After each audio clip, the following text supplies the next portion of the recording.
ഒരു തണുത്ത രാത്രിയിൽ ഒരു കോടീശ്വരൻ തന്റെ വീടിന് പുറത്ത് ഒരു വൃദ്ധനെ കണ്ടു. അയാൾ ആ വൃദ്ധനോട് ചോദിച്ചു, ഒരു പുതപ്പ് പോലും ധരിക്കാതെ ഈ കൊടും തണുപ്പിൽ നിങ്ങൾ എങ്ങനെ കഴിയുന്നു?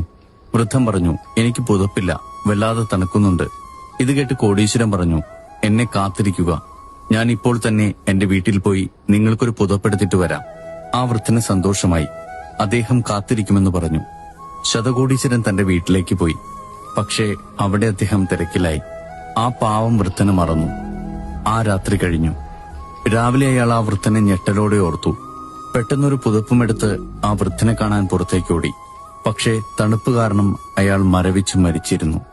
മരിച്ച വൃദ്ധന്റെ കയ്യിൽ ഒരു കത്ത് മുറുകെ പിടിച്ചിരുന്നു.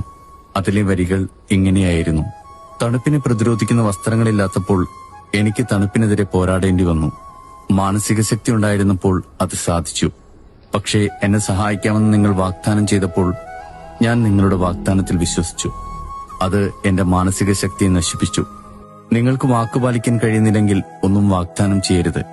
നിങ്ങളെ സംബന്ധിച്ച് വെറുമൊരു വാക്കായിരിക്കാം, എന്നാൽ അത് കേൾക്കുന്നവർക്ക് അതൊരു പ്രതീക്ഷയാണ്.